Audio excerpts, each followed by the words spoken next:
Hello friends, কবিতার cooking হাউসে সকলকে জানাচ্ছি অনেক অনেক স্বাগত। ফ্রেন্ডস, আজকে আমি একটা চিলি চিকেনের রেসিপি শেয়ার করব। তো কীভাবে আমি খুব সহজেই রেসিপিটা করছি তোমরা দেখতে থাকো।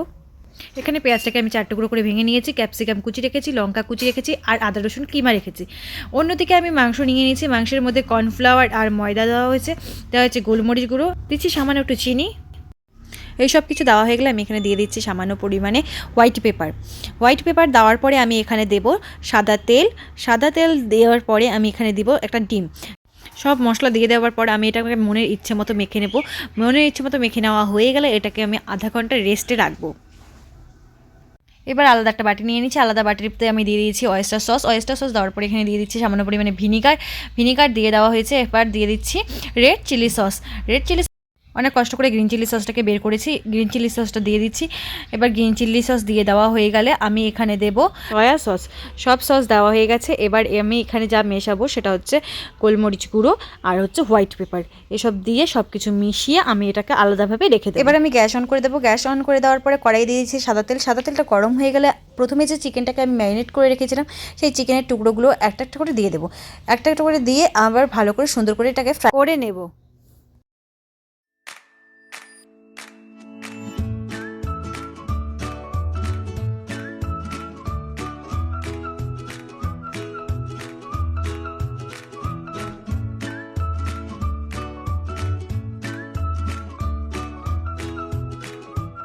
চিকেনগুলো ফ্রাই হয়ে যাওয়ার পর চিকেনগুলোকে আমি নামিয়ে নিয়েছি। তারপর একটা আলাদা তাওয়া বসিয়েছি, সেই তাওয়ায় দিয়ে দিয়েছি আমি সাদা তেল দেওয়ার পরে দিয়ে দিয়েছি আদা আর রসুন কিমাটাকে আমি ভালো করে লালচে করে ভেজে নিয়েছি।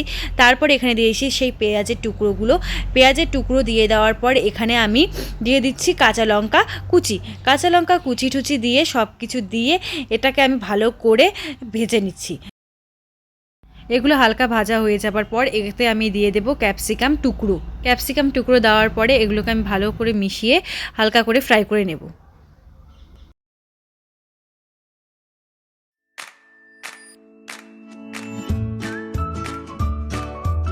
এবার আমি দিয়ে দিচ্ছি চিকেনের টুকরো। এই চিকেনের টুকরোগুলোর সাথে আমি ক্যাপসিকাম পেঁয়াজ কুচি যা যা দেওয়া হচ্ছে সব কিছু ভালো করে মিশিয়ে নিচ্ছি।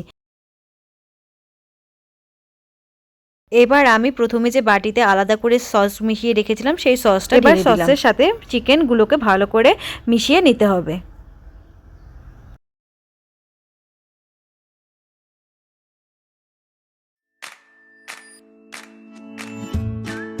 খানিকক্ষণ নেড়ে চেড়ে এতে আমি জল দিয়ে দেব।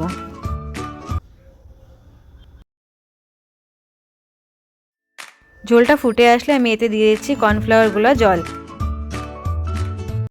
তারপর সব কিছু ভালোভাবে মিশিয়ে নিয়েছি। কর্নফ্লাওয়ার দেওয়ার পর চিকেনটাতে ঘনত্ব এসে গেছে, আমার চিকেনটা হয়ে গেছে। তো তোমাদের যদি রেসিপিটি ভালো লেগে থাকে তাহলে তোমরা লাইক কমেন্ট শেয়ার করতে ভুলবে না। আর অবশ্যই আমার চ্যানেলটাকে সাবস্ক্রাইব করে দিও এরকম নতুন আরও ভিডিও দেখার জন্য। Thank you.